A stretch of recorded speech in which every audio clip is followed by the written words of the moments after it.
sobre o porquê Freud hoje, e nesse capítulo, é um capítulo muito, muito interessante, Siddhartha Ribeiro, falando assim: a celebração de Freud, contribuições do pensamento freudiano para a neurociência e vice-versa. O Gambito da Rainha, muito legal, né? Até sexta eu vou liberar aí um vídeo fazendo uma leitura psicanalítica desse seriado. Então é bem interessante porque ele vai fazendo assim os pontos em que a psicanálise toca na neurologia, na neurociência, a neurociência tocando na psicanálise, como é que as coisas se articulam. E é bem interessante, porque muitas vezes você tem umas leituras meio que de ruptura, né? A psicanálise e a neuro não conversando, mas aí você tem um texto muito interessante que é fazendo essa turma conversar, fazer essa turma aqui dialogar. Então eu vou pegar alguns pontos, porque o que eu tenho feito nas outras lives desse livro é pegar alguns pontos curiosos, tá? Então, começa dizendo aqui, para falar da relação da psicanálise com as neurociências, né? O próprio Freud com a neurociência, o famoso Projeto para uma Psicologia Científica, o livro é o Porquê Freud hoje. Projeto para uma Psicologia Científica, um texto bem trabalhoso. É um texto que você lê, talvez não tenha, no caso, tanto impacto, mas aí eu indico para vocês pegarem o livro do Garcia Rosa. Você quer estudar Freud seriamente, assim? Eu acho que um dos melhores caminhos, pelo menos para mim, ajudou muito, foi pegar o Garcia Rosa, os 3 livros, 3 volumes, que um deles é sobre interpretação dos sonhos, mas tem o primeiro lá, que é sobre o projeto com a psicologia científica. E ali, quando eu li o Garcia Rosa falando, falei, nossa, aí que eu vejo que não manjo nada do assunto, tem que estudar, tem que sentar e muito trabalho pela frente. Então começa fazendo essa articulação e olha que legal, alguns pontos. Vai trazer, por exemplo, aqui, ó, o Marvin Minsky, não sei lá como é que pronuncia o nome do cara, mas é o pai da inteligência artificial, que ele coloca a importância de Freud para compreender, para a evolução da inteligência artificial, né? A questão também de computadores, programação, coisas do tipo. E traz uma parte interessante chamada mapa de palavras. E aí traz aqui os lacanianos nessa hora, né? Tem um treco aqui, porque vai passar em tanta coisa bem lacaniana. Então começa dizendo algumas coisas assim: se o pensamento é invisível, a palavra expressa intenção e afeto. O método de associação de palavras remonta à Idade Média, aos estudos que o médico persa Avicena realizou sobre mudanças na pulsação sanguínea após estimulação com palavras específicas. Então, olha que legal, a gente fala da cura pela fala, que está lá a paciente do Freud nomeando assim, a ideia da livre associação, essas coisas todas, mas ele traz aqui um dado interessante. Na Idade Média, o médico persa já utilizava, já conseguia mostrar ali mudanças na pulsação sanguínea através da utilização de palavras específicas. E aí vai trazer, né, que a psicanálise, mas acabou sendo aquela que estabelece isso como método clínico mais claramente, e vai chegar, por exemplo, no método associativo do Jung, vai trazer então a questão da psicologia associativa, e aqui, ó, olha que legal, ele vai trazer assim, sobre memórias, né, e diz assim, Freud chamou de conglomerados de informações psíquicas, permite a possibilidade de que dentro de uma memória existam subconjuntos. Então ele vai fazendo um mapa aqui do inconsciente, da experiência das memórias. Então ele coloca aqui, ó, conglomerados de informações psíquicas permite a possibilidade de que dentro de uma memória existam subconjuntos. Então não basta simplesmente, tem a medicina chinesa também, não basta simplesmente uma memória de uma coisa, dentro de uma memória tem uma outra memória. Acho que é uma ideia interessante que a gente enxerga, por exemplo, no filme A Origem, né? Você tem ali um sonho dentro de um sonho, as camadas do sonho dentro do próprio sonho. E que ele traz aqui. A noção de conglomerado de memórias levanta a questão da existência de diferenças qualitativas entre classes de memórias. Aí vai trazer alguns tipos, mas eu chego nas partes que me interessam mais. Aí tem embaixo aqui, ó. Uma questão relacionada diz respeito às palavras polissêmicas, isto é, com múltiplos significados. E aí eu faço aqui mais uma vez, eu sempre falo desse texto, que é um texto muito interessante, do Freud, chamado O Sentido Antitético das Palavras Primitivas.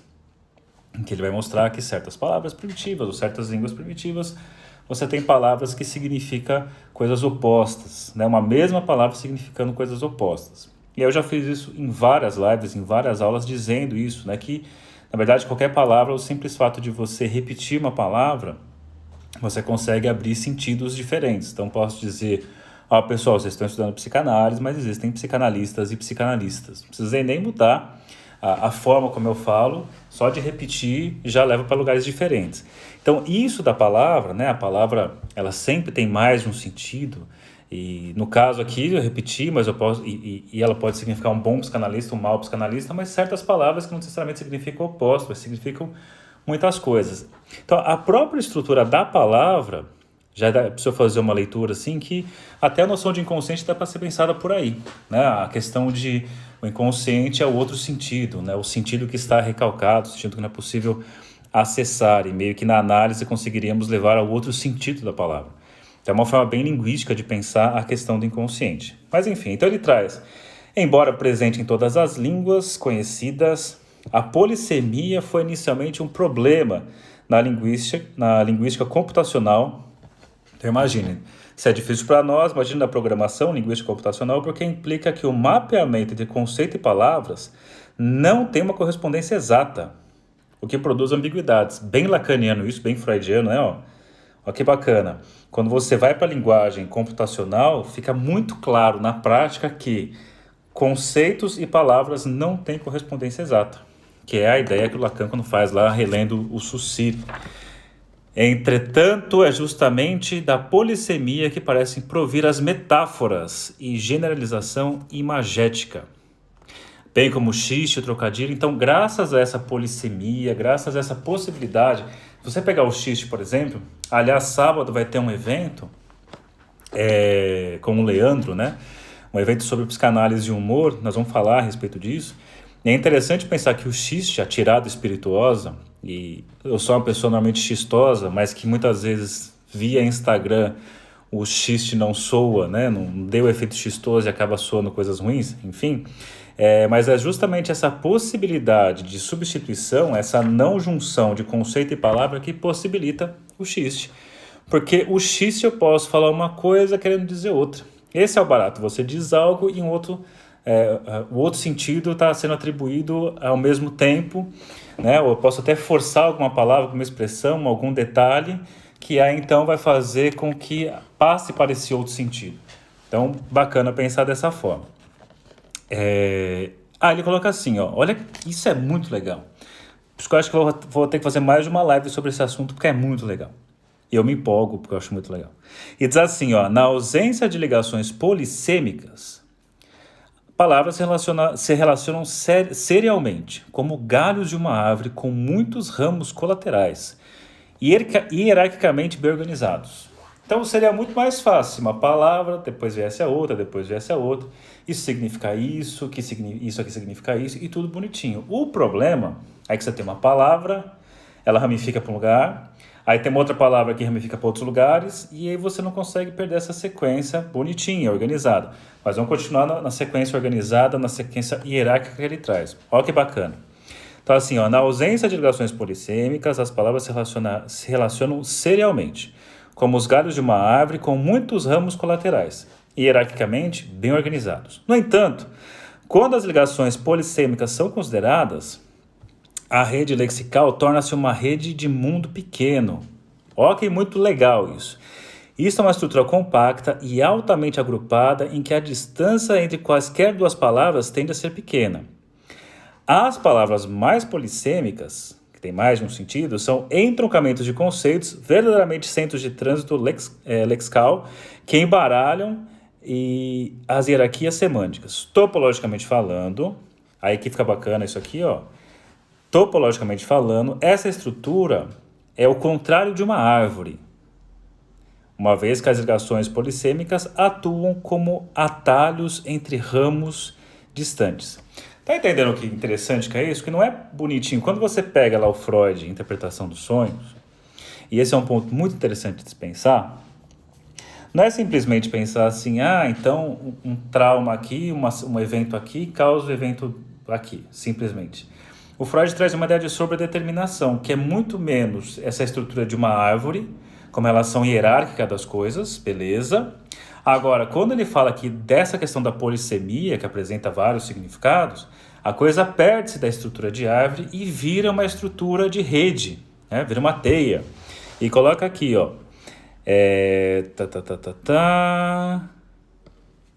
Aí ele coloca: essa estrutura otimiza o armazenamento e a transferência de informação, o que sugere uma explicação plausível para o fato de que a polissemia é crucial para a organização dos pensamentos. Aí vai ficar mais interessante ainda, já tá legal, vai ficar melhor, ó. Aí diz aqui: no nível estrutural, um progresso considerável tem sido do uso da teoria dos grafos para caracterizar estruturas de pensamento. Aí você pensa assim, tá, mas aí não torna uma torre de Babel? Mas não é uma torre de Babel? Né? É por isso que é interessante Elie Alecrim pensar, por exemplo, a ideia da comunicação não violenta, de conseguir, assim, não, eu disse isso, que você escutou, tentar reduzir isso, mas quando você fala do mal entendido, que é mais do jeito que o Lacan pensa a coisa, parece aproximar mais desse estilo aqui, que é meio que o Freud utiliza, né? Tanto é que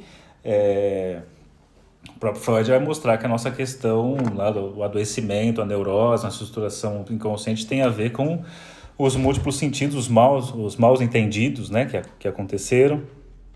Então aqui, ó, para caracterizar isso, vamos utilizar grafos. E o que são grafos?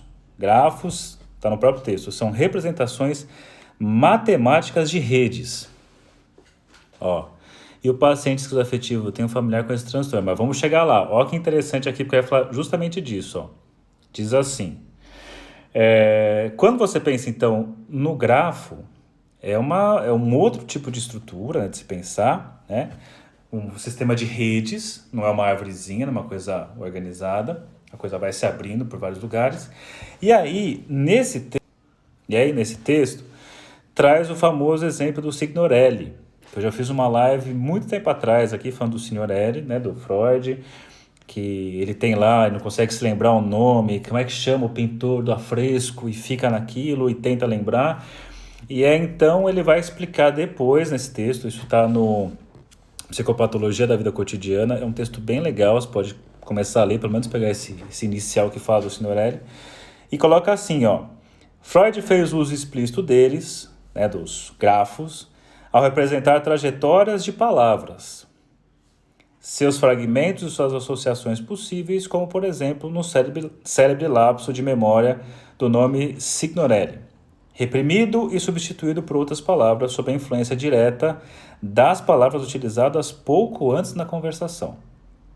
Aí diz assim, aí vai ficar essa parte bem curiosa, que foi a partir disso que eu fiz que eu coloquei a imagem para vocês na postagem, que diz: nos últimos anos, o nosso laboratório tem se dedicado à análise quantitativa de grafos, para caracterizar em detalhes as diferenças entre os relatos verbais de pacientes psicóticos, diagnosticados com esquizofrenia ou transtorno bipolar, e relatos verbais de sujeito controle, com um nível socioeconômico e educacional semelhante.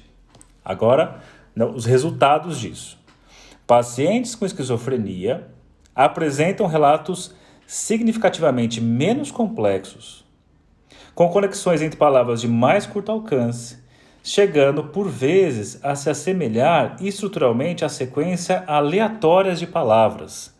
E aí você vê a questão, pegando emprestado aqui o Lacan, quando ele fala da importância de um significante, o nome do pai, que vai fazer a amarração de todos os outros. Para quem está aí, acho que a maioria já escutou Lacan, ou estuda Lacan, mas ele fala de um tal do significante, o nome do pai.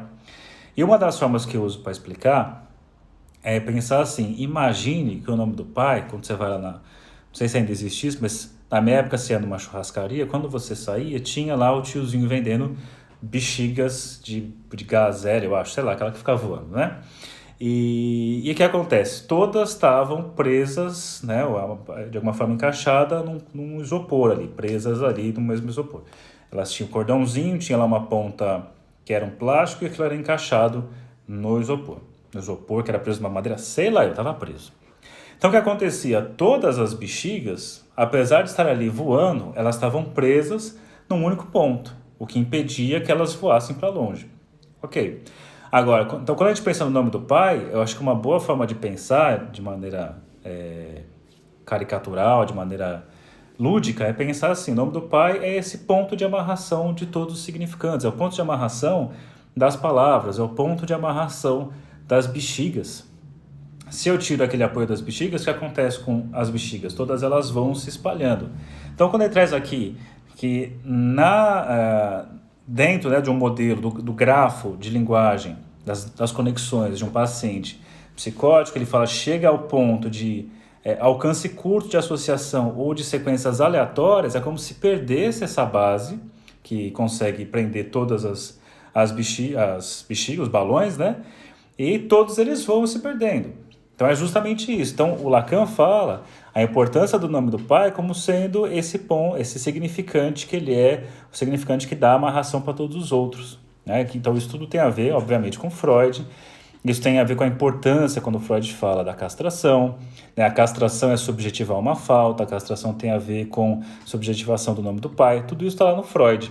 E interessante também pensar no nome do pai, porque Freud, classicamente, você pega a teoria dele, ele sempre fala do pai, fazendo essa função, né, de interdição, mas depois, com o tempo, se pensa sobre isso, não se trata do pai presente ali, o pai real, na presença física, não basta ele estar presente fisicamente, ele precisa passar pelo discurso do desejo materno, ou seja, muito mais do que a pessoa é o nome do pai. Então, é interessante pensar nisso que você chega nisso. Ó. Então, as conexões nos pacientes esquizofrênicos são mais curtas e chegam a ser palavras aleatórias. Sintomas psiquiátricos, como logorreia, alogia e fuga de pensamentos, é tudo isso, é se falar sem parar coisas desconexas porque falta um ponto de amarração. São bem capturados pela análise de grafo, mesmo quando diferenças de verbosidade são descontadas. O que mais tem aqui? Aí traz outras coisas interessantes. Deixa eu ver aqui. Mas não é legal isso aqui, né? Que mais?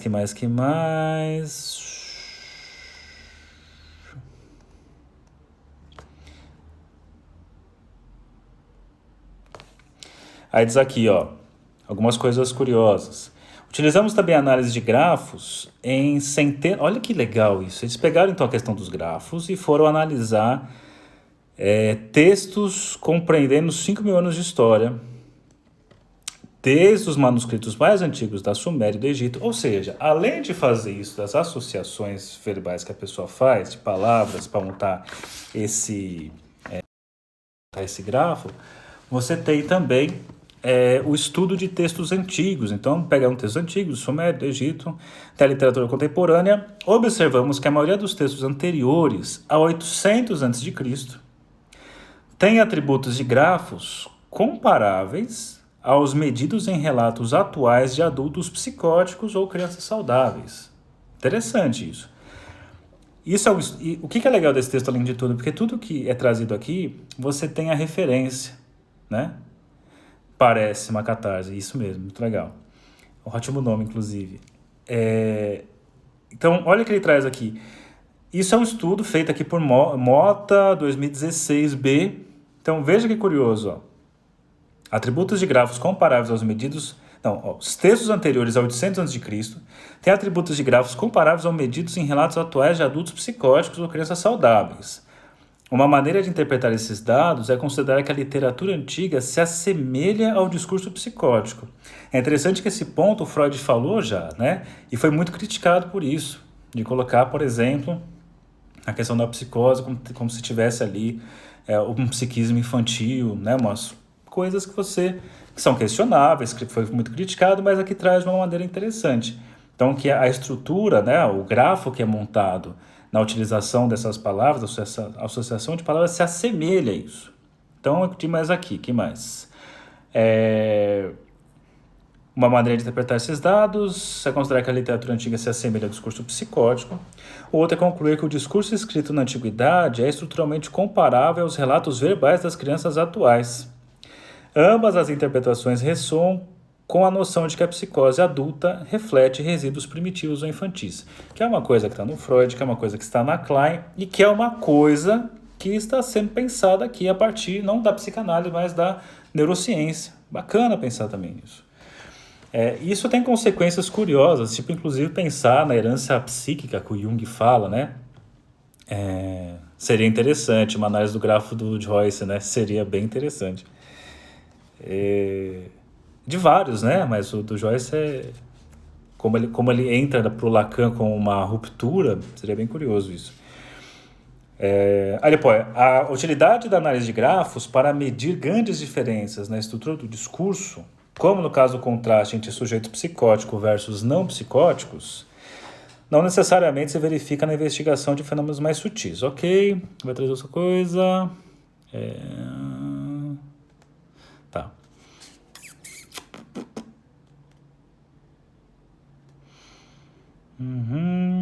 Aí um outro ponto para finalizar aqui nossa mini live, eu vou ter que voltar nesse texto ainda, ele tem coisas interessantes, acho, para falar depois. Vamos ver, quer dizer aqui, ó, olha que legal, hoje é possível calcular, o livro é o Porquê Freud Hoje, o capítulo é o capítulo 8. Aí diz aqui, ó, hoje é possível calcular probabilidades condicionais de co-ocorrência de palavras, olha isso, em dezenas de milhares de textos, que permite construir mapas semânticos genéricos, mas bastante acurados. Além disso, esse mesmo tipo de análise, vejam isso, escutem isso melhor dizendo, né? Foi possível prever quais pacientes apresentariam um quadro psicótico com base apenas em entrevistas psiquiátricas não estruturadas realizadas até 30 meses antes dos surtos, durante consultas de acompanhamento de adolescentes de alto risco. Então, veja que isso, se você assistiu lá, eu tenho meus cursos do zero, teorias da personalidade em Freud, Reich-Jung, essas coisas, e um deles, que é o Freud Reich-Jung, teve aula do Jung e eu trouxe lá a questão do inconsciente pessoal, inconsciente coletivo, e que é colocado na questão dos sonhos premonitórios, no sentido de que certas modificações já começam a acontecer num certo nível do nosso inconsciente e que ainda não chegou à superfície. Eu até falo assim, é como se fosse um movimento de placa tectônica, né? Elas se movimentam, e essa movimentação vai depois repercutir num terremoto, ou sei lá, a gente pode pensar em previsão do tempo, né? Eu posso não estar chovendo hoje, mas eu consigo, por instrumentação, enxergar aqui uma uma massa de ar fria numa região X, 3 dias antes por estar ali, ela vai ter como consequência uma chuva aqui tantos dias depois. Então, você consegue criar essa estrutura de previsão. E eu falo nessa aula do Jung que ele traz isso, né? Que é possível, por exemplo, perceber na fala do paciente, nos símbolos que aparecem para um paciente, para uma pessoa, coisas que ainda não estão acontecendo psiquicamente, mas que vão acontecer, por exemplo, um futuro surto psicótico. E aí você enxerga aqui uma leitura, estudos de 2012, 2014, 2015, que você tem, graças à ideia do grafo, né, e essa estrutura, esses grafos que eu mostrei para vocês, baseado aqui, só para entender, né, quem chegou depois. Você tem aqui o Freud, o que ele fez com Signorelli, né, aqui, e aí a estrutura de grafo nos tempos atuais.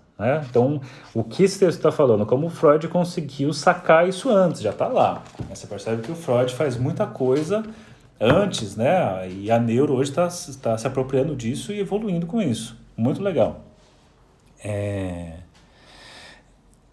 Tem a questão da intuição, mas a intuição como função psíquica, sim, né? Que são as pessoas que têm todos nós temos essa sensibilidade de perceber isso, mas o Jung coloca que certas pessoas têm isso mais como determinante, né? Dominante. Mas no caso aqui, não está nem pensando nenhum nem outro. Assim, você pode usar também para pensar isso, mas é um estudo às vezes mais preciso, né? Graças à ideia do grafo, você consegue essa previsão por conta disso. Então, claro, tem algumas condições para isso e tudo mais. Deixa eu ver aqui, ó. O que ele diz aqui? Além disso, com esse mesmo tipo de análise, foi possível prever quais pacientes apresentariam um quadro psicótico com base apenas em entrevistas psiquiátricas não estruturadas realizadas até 30 meses antes do surto. Vamos pegar umas coisinhas aqui. Durante consultas de acompanhamento, é importante ressalvar que medidas semânticas derivado de corpora tem um grau inevitável de arbitrariedade na escolha dos textos, dos parâmetros matemáticos na análise. Ok. Primeiro, aí está trazendo um pouco dos critérios, né? Que isso não é feito assim de forma tão várzea, né? Então nem vou trazer aqui para gente. Mas é isso aqui. O que eu queria trazer nesse primeiro encontro, aqui desse texto, era até esse ponto. E é legal porque o texto depois fala de outras coisas. Olivia, pergunta aqui para a Priscila Marchioli. Ela é junguiana, ela pode ser muito mais precisa sobre esses assuntos, porque essa previsão é real, a Márcia Chianca. Vejo isso na prática com a minha família esquizoafetiva. O psiquiatra pode fazer isso é maravilhoso. Muito legal isso. Isso é um recurso assim que traz muita segurança para todo mundo, né? Bom, e aí depois eu decido aqui se eu vou... talvez sim, porque... ele vai trazer outras coisas que Freud começou falando, e Freud foi tudo meio que na especulação, né? O Freud, a Priscila aqui fez o mestrado lá comigo com Leopoldo Fulgêncio, que foi estudar o cara do como ser. Então tem muita questão do como ser, essa metapsicologia freudiana, como se fosse tal coisa, e o próprio Freud ele deixa aqui, nesse texto, por exemplo, do Compêndio da Psicanálise, ele diz, uma hora lá na frente... a neurologia, a neurociência, ela vai ajudar a explicar coisas que a psicanálise hoje especula. Então, acho que é bem-vindo isso. E aí, nesse texto, só para finalizar aqui, traz outros aspectos quer ver? Vai trazer, por exemplo, sonho e desejo numa leitura da neurociência, na articulação com a psicanálise. Posso trazer aqui para vocês amanhã. A estrutura da mente e de ego-superego, interessante como a neurociência ela chega em determinada estrutura, mas mostra que a forma como Freud percebeu a coisa já está lá. Né? Então, a questão da sexualidade, né? A sexualidade infantil, o trauma sexual ter como ser ali a causa das neuroses no adulto. Então, tudo isso, esse texto é muito bacana porque ele vai pegar pontos fundamentais da psicanálise e ele vai trazendo leituras que atualmente existem estudos que ampliam, né, a discussão, que trazem novos elementos, enfim, muita coisa legal. É bem bacana, mas ao mesmo tempo ignora os acasos do cotidiano. Ao mesmo tempo, alguns estados atentos também estão perto de sair mais cedo ou mais tarde. Não, a questão não é...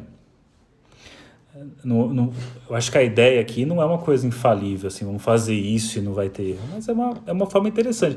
O objetivo desse texto, na verdade, é apresentar uma aproximação da psicanálise com a neurociência. Eu acho que para esse trabalho é perfeito o que é feito, muito legal. Então é isso aí, gente. Obrigado pelo encontro, pela nossa mini live.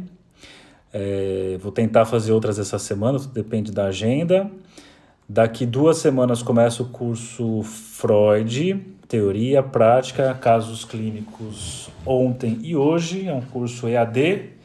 Então, se tiver interesse, você vai lá no site saulodursoferreira.com.br, tem lá as explicações. Esse livro vale a pena comprar. Aliás, tem de outros autores, porque Lacan, porque Winnicott, porque Firenze. Mas... como vai rolar o do Freud, eu estou trazendo isso aqui para vocês. Então é isso aí, boa noite, bons estudos e até... Essa questão da experiência bem norte-americana, sim, mas dá para dialogar, vamos dialogar todo mundo. Tchau para vocês, boa noite, bom descanso.